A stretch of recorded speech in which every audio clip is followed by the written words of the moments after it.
Hello and welcome to Brilliance Today, where individuals let their brilliance shine through their stories, expertise and philosophy, because they're on a mission to make a difference and leave a legacy. Introducing Brenda Dempsey, publisher, speaker and TV presenter. Get ready to be inspired. Hello and welcome to another episode of Brilliance Today. My name is Brenda Dempsey. I'm the founder and CEO of Book Brilliance Publishing. And in this series of Brilliance Today, we are all about the voices of women. For me, women, they vow to make a difference.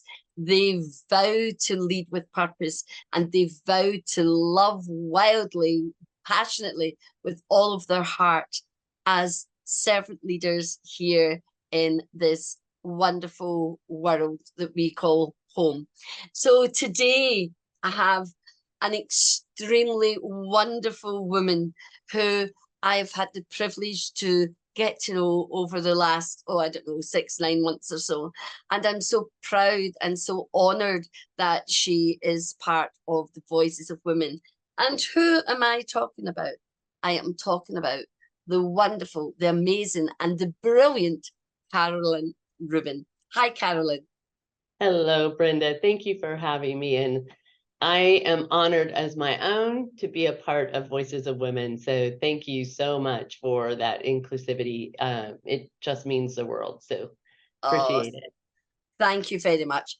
So I don't like to use my voice to introduce people. I love them to stand in their brilliance and talk about who they are and what they do, because then we can hear that passion as to what drives them to get out of bed every day. So, Carolyn, tell us who you are, what you do, and let's hear that passion. Absolutely happy to. So, Carolyn Rubin, I have actually been in healthcare for 32 years. I have worked on the clinical side, the operational side. I continue to work with clinical teams. But I'm also a certified life coach and a speaker and a mentor, and all about empowering women and others to just be the best that they can be. So I have been an instructor. I have taken people underneath my wing just to get them that strength, that courage, and that understanding to know that you never stop learning. You just keep growing. And life is all about being happy. It's about serving others. It's about making sure that we make a difference. So being in healthcare, able to give those individuals a voice so patients have access to care.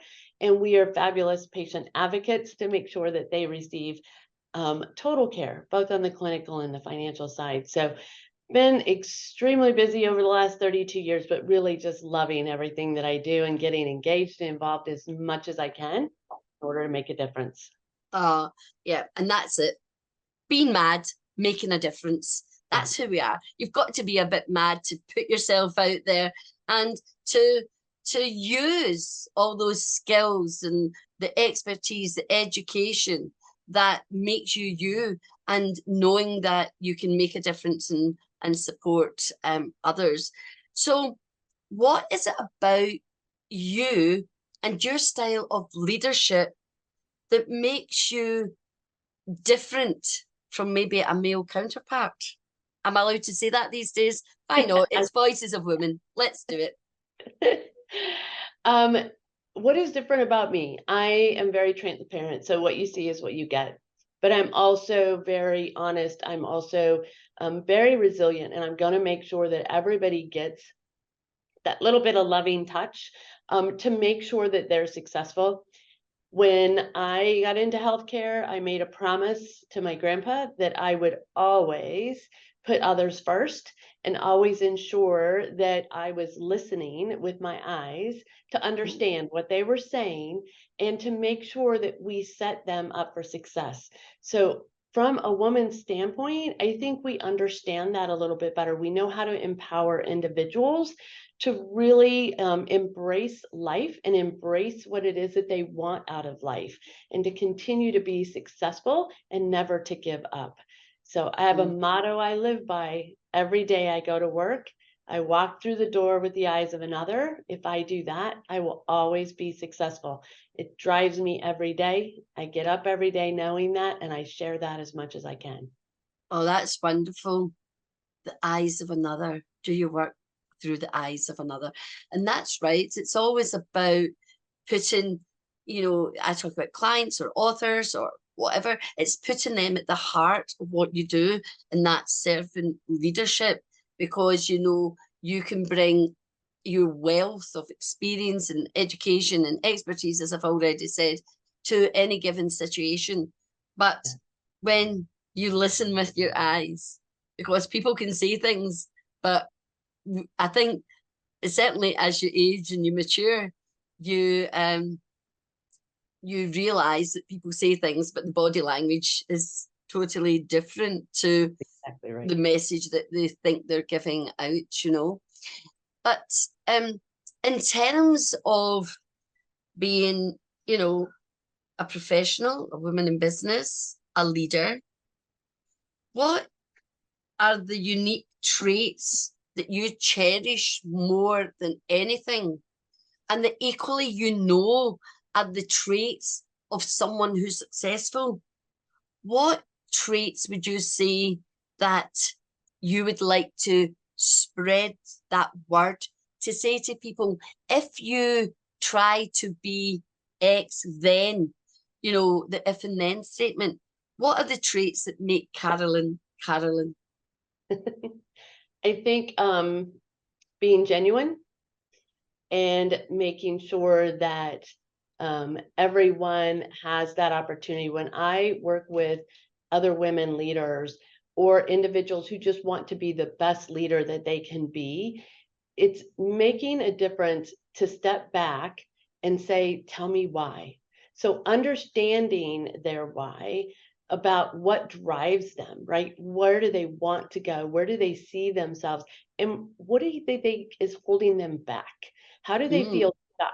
And how can I help them get past that? And just using my own personal circumstances sometimes really helps to bridge that gap. As a woman who just turned 60, and I was a single mom for years, it's helping everyone understand there is a way to get where you want to be. And it's okay to fail forward, because we just pick ourselves up and we keep walking, right? We don't stop. We don't look back. We just continue to embrace those around us to say, how can we do better? What can we learn? How can we get where we want to be? But it's being able to give them that voice and then help them carry that voice to get where they're looking to go. Well, so I'm kind of hearing other things that you're not saying, and one of them, a word that jumped out at me was acceptance. Accepting who we are, flaws and everything. You talked about failing forward. I love that. It's embracing ourselves and loving ourselves despite all the errors and mistakes and flaws, and we've all made them. Some mistakes are deeper than others, and there was a price to pay for that. So where does acceptance fit into your view of the world? It truly is understanding what's going on. So when you think about acceptance, it's just understanding that you can accept yourself, you can accept others, and you can accept change. But it's also about including forgiveness along with that acceptance, right? Yeah, so yeah. I can accept how things are, but sometimes I may need to forgive someone or forgive myself along the way for the stumbles that I made, or for the direction that I took, or for maybe the approach that someone had. We all have days where we may not be our best self, right? But that doesn't mean that that person meant any ill will. It doesn't mean that the person who cut you off that morning as you were driving to work had that in their mind. Maybe they were thinking about an ill child at home, or they were thinking about another situation and didn't pay attention. it happens to all of us. And it's being willing to get up in the morning and say, I accept the day. I'm going to accept and take whatever my day brings to me. And if I need to offer forgiveness for myself, I will. If I need to challenge myself, I will. If I need to help pull others together, then I will. But it's accepting what comes to you every day, because God doesn't give you something you can't handle. So it's Exactly. making sure that you're willing to just accept that things may go wrong, but there's many, many ways to make it right. Absolutely. And it's funny, I don't know if it's having been a teacher for 25 years, but you always hear other things through the wisdom that someone's sharing. And one of the things that's come through a couple of times now is like walking in someone else's shoes, you know, so it's accepting them, not judging them. It's forgiving them, not blaming them. Because as you rightly say, and I think, oh, I'm getting a bit confused. It was either Jim Rohn or the great Stephen Covey. There's an interview, and he tells the story of a Sunday morning getting on a train. There wasn't that many people on the train, and he was reading his paper, and a man came on with 2, 3 smallish children, and he just sat down, and the children were just doing what they like, and you could see people in the carriage not paying any like tutting and thinking, why is that father not telling those children what to do, etc., etc. And as I say, I can't remember if it's Jim Rohn or Stephen Covey. It's one of them. Could be Stephen Covey, I think. He said, turned to the man and said something very gentle. Do you see what your children are doing, or something like that? It was very gentle. And he said yes. And he asked him what he might do about it.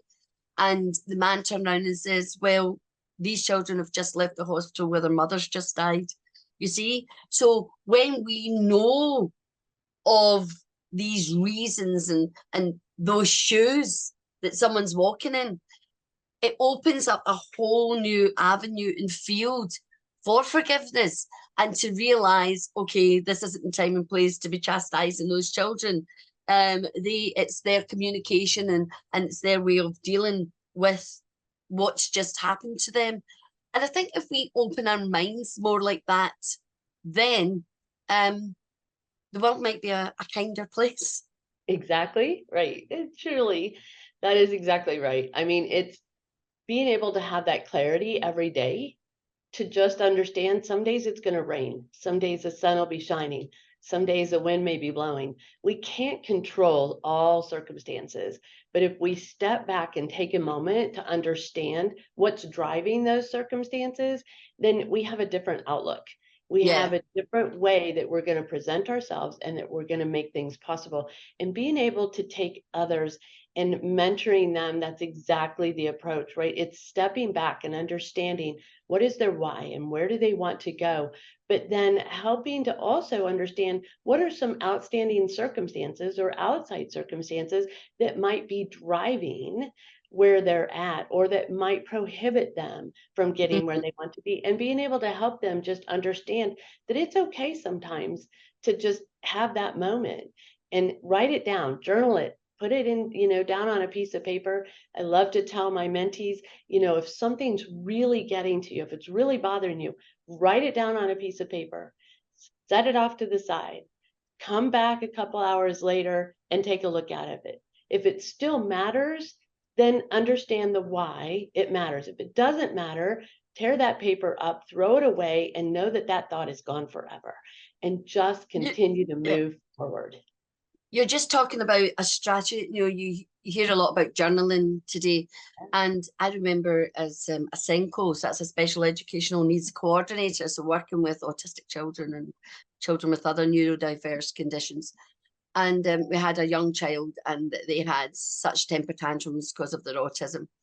So one of the strategies back then was a diary, and they wrote down about their anger, and nothing had to be said. That child had the permission to get up, go and get their book, take themselves either to the corner of the room, out of the room, but just writing it.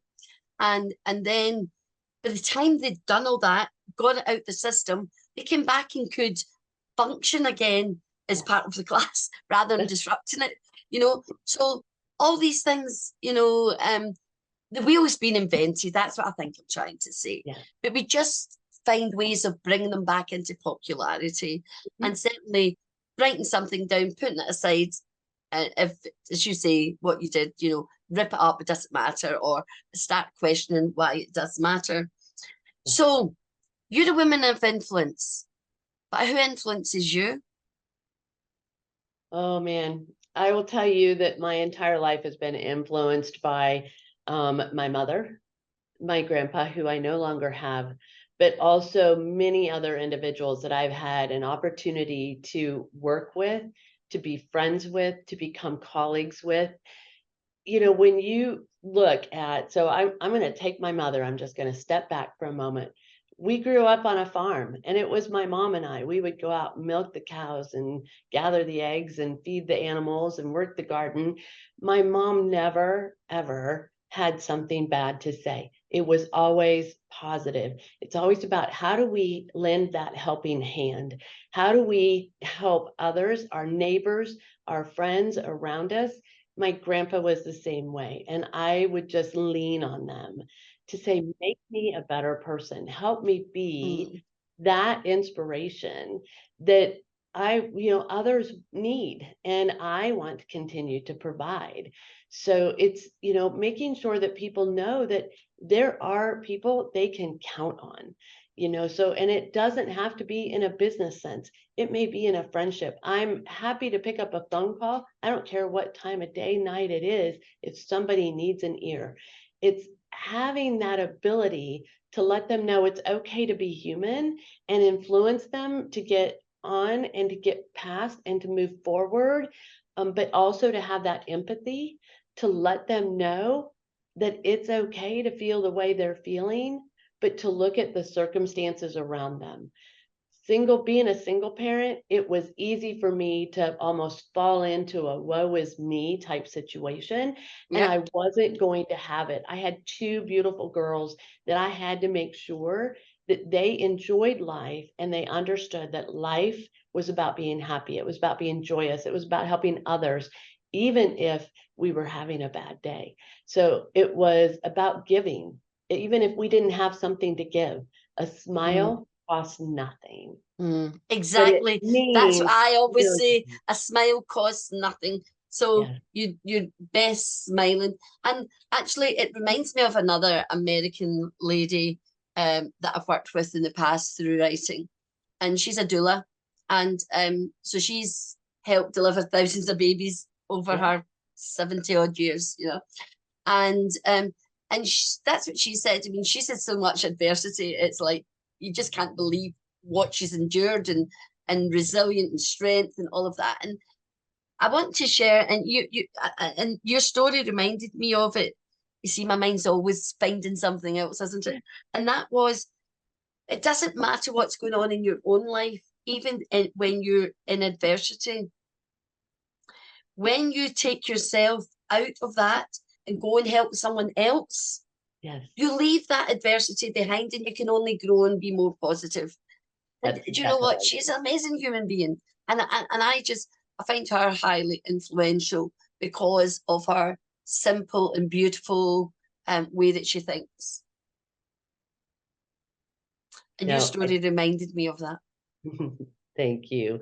It's, there are so many influential women today that if you just sit back and listen to what they have to say, and even how they manage diversity, how they manage aversity, how they manage not being included, or maybe being included when they didn't want to be. But, it's really about having the ability to open your mind and let those thoughts of others, let those actions of others really sink in, because you start learning from them as well. You start growing from them as well. I am so impressed with Michelle Obama and what she went through for years as you know, being the lady, first lady, but then also even as she went into that position and as she has come out of that position, the work that she does for others and the inspiration that she is to young girls, young women, to just know that you can get wherever you want to be. Set your mind to it and don't let anyone tell you that they can't. And just, you know, I was telling my team earlier, I said, I have 3 ways that I soak in knowledge. I get the audiobooks. I always want to listen, or it might be on YouTube, whatever the audio version is. That's the first thing I'm going to listen to because I want to hear their passion. I want to Yes. hear their story with, you know, every intent. And then I will read the audiobook. And then I will go, if I can get to a conference that they're at, or I can get to a meeting where they're presenting. That's why I love being with John Maxwell. I can do the very same thing. And I'm with him twice a year as we're pulling many, many, many leaders and coaches together and just having 3 days of empowering conversations. And it's just, you know, taking that and sharing it. And that's the first Yeah. thing I always want to do is figure out, who is this for? Who can I share this with that I know it will help make a difference in their life? Absolutely. And that brings me on to the next question you're talking about as well. That sorry, excuse me there. And that's all the work that I do is around voice, and voice is truth, and truth that's imbued with love. Yes. You know, it's not a truth because it's your perspective and you want to belittle anyone. It's a truth of love that allows us to grow. So Voices of Women encapsulates all of that. So why did you say yes to being a voice of women? And how do you use that voice to make a difference in your own words? So I was very honored to be asked to participate in Voices of Women. For years, I have tried to just get my story out, and to just make a difference and be influential for many women who have gone through the same thing I have gone through, or maybe they're going through it today. But to know that there are ways to continue to move forward. I have a technical degree as a medical assistant. I was a pharmacy technician. I was a medical assistant, but I saw a need. And that need was to make sure patients had access to care. I saw a way to make that happen by becoming an instructor, by writing my own books, by speaking on national circuits, to just have everyone understand, what does it mean to listen with your eyes? And it became for a very important process for me to heal as well. So I went through a lot to get where I am at. I was a part of bullying. I went through a bad divorce. I was a single mom. I had many challenges throughout my 60 years, and each one of them helped to make me stronger. And Yeah. today, I want women of all ages to know there is somebody willing to listen to them. There is someone willing to help them get where they want to go, regardless of what they have behind them. I am always learning. I'm getting certifications. I'm on podcasts. I'm, you know, taking different classes just to continue to keep my mind going so that I can continue to put that forward. But Yeah, so don't lifelong always, learning is absolutely critical for yes, our evolution.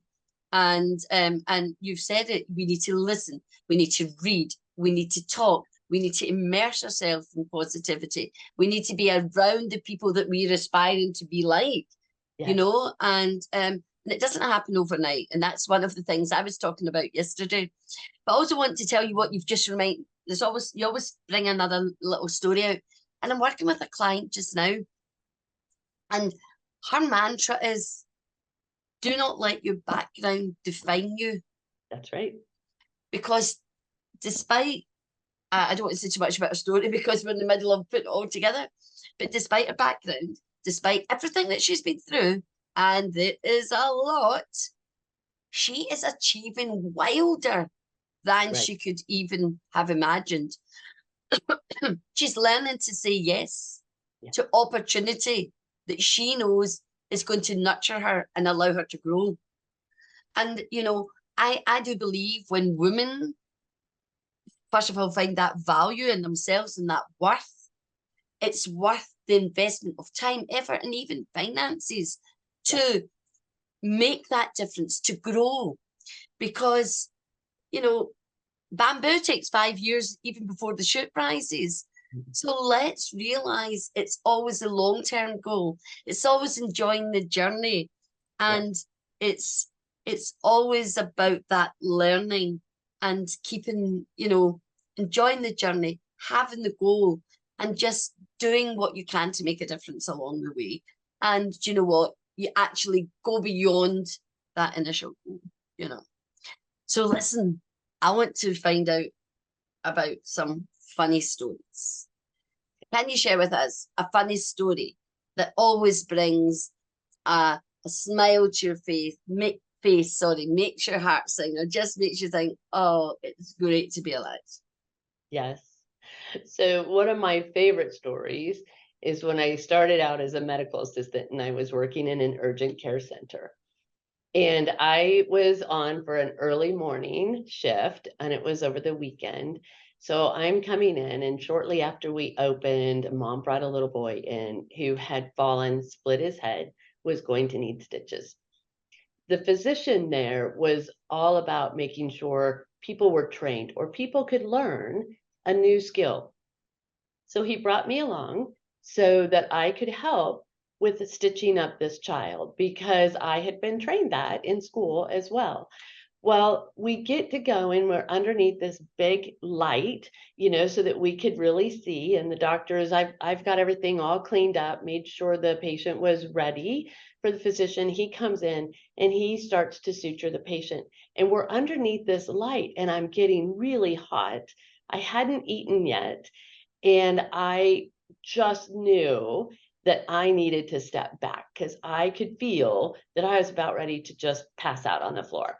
And so I stepped back and he looked at me. He's like, "Are you okay?" And I was like, "I will be." And I leaned against the wall and I just kind of slid to the floor. And I sat there for just a few seconds. They brought me over a Dr. Pepper or something to that effect. And I was drinking that. And I got back up and I finished helping the physician as we finished up. After we were done, the little boy looked up at me and he looked at his mom and he says, "Mom, I made her pass out. I think that she passed out while and I said, "You're right. I did." I said, "But you helped to just pick me right back up." And I said, "So, thank you for doing that." But he was Oh, just grinning from ear to ear, even though he had just had sutures put in his head. But it was funny because he knew that I had to sit down and take a few minutes for myself. So every time I think back to that, I'm like, this is why I got into healthcare. This is why I do what I do. Whether it's working with individuals or whether it's teaching a class or whether it's working with individuals that are single parents with children, it's like, this is the reason for me. This is the why behind me, because I have so much joy bringing a smile to others and knowing that, he walked out that door. He was not even thinking about the fact he just had 10 stitches put in his head. He was just thinking about the fact that I passed out. And it was yeah. like, okay. I love that, and obviously in teaching, there's so many stories. I can hardly remember them now, about children, and children are great because they have no filter. They just say it as it is. In fact, they say too much, and you're like, God, if your mother knew that you've just told me that, so you do become, and that it's seeing them smile, bringing joy, even in circumstances like that, that we all have that power within us. And if we could just use that power in that way, then again, we're creating those what I call ripples of brilliance that are spreading out. And when it goes to one, then it goes to another, and it just keeps going. And it's such a beautiful thing that we can do when we choose to be positive, and we choose to see that light. So getting to the end of our little chat, and as always, I like to leave on positivity. And for me, I'm a woman of action, and I know you are too, Carolyn. And so let's talk about, maybe you can share 3 tips that you might give to a mentee, give to other women who are thinking one day they want to be where Carolyn Rubin is. Or so what tips would they be? 1, never stop learning. So continue to grow yourself and continue to be engaged, be involved, and to learn, because growth will take you so many places. And it doesn't have to be in just a degree. You can grow by listening to podcasts, reading a book, just going to conversations, networking groups with individuals, but continue to grow. Always be active. Don't let your mind go to waste. As I always like to say, it's like, let's make it happen. I think the other tip would be start to write. If you have a story to tell, write it down.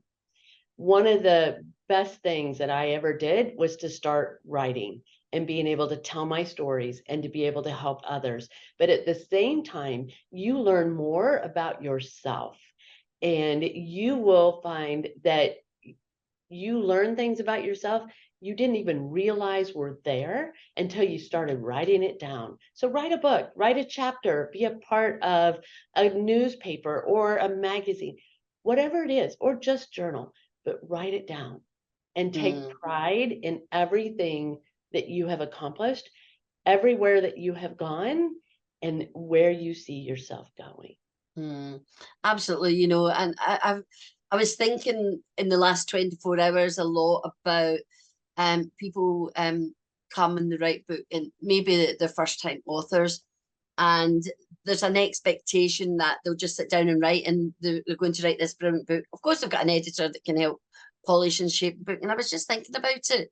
It's like any other skill. A professor has got years and years of experience. A surgeon, 10, 15 years of experience. Anything that's worthwhile that becomes a craft, a sculptor, a woodworker, they don't become successful in a year or two. And it's the same with the writing. It's a craft that you can learn. And the more you do it, and I do believe that the best way to start being a writer is through journaling, is through just brain dumping. It doesn't need to make sense. You don't need to care about grammar, spelling, punctuation. That isn't important at this stage. It's about getting the thoughts out of your head. And there's a whole range of reasons why we might want to do that. And we discussed one earlier about a young man who was angry. It was how he dealt with his anger. Rather than internalize it, you could dump it. And you did it through the medium of writing. That would be another great podcast just to talk about writing. So I'm with you 2000% on there. What's your last tip? My last tip is to embrace others. So network, get out of your shell. So you might feel a little uncomfortable when you first go to a networking group. I know I did. I walked in not knowing what to expect, but the colleagues, the friendship, the lessons that I have learned, and the ability to be able to share with other women and to be able to hear their story, they hear mine, and we support each other. Get involved, get engaged with a support, just a networking group. And I belong to the International Association of Women. We all get together. That's what it is. It's all women, and we have different subjects we might talk on, but a lot of it is just about being there and supporting their business, supporting their thoughts, supporting their growth. So get engaged, get involved, and don't just sit at home and watch TV. Get out of the house and go do something and become a part of something. You will never, ever regret it. And I think it's so important to, after, sometimes I pinch myself and think, did I spend 2 years at home without going anywhere? You know, and you think, did that actually happen? And you think, how did you get through two years? Because sometimes I can't get through 3 or 4 days without getting out my house. Do you know what I mean? So it's very important. So, oh, excuse me, I think I've been talking too much. So I love all those amazing tips. So Carolyn, we've come to the end. Thank you very much for being a voice of women, by sharing your story, embracing your truth, and actually beauty is the brilliance of truth. And today you've let your beauty shine. You've let your brilliance shine. And together we're creating those ripples of brilliance. And as you say, the voice of women are coming in a sisterhood, in support, in encouragement, in love.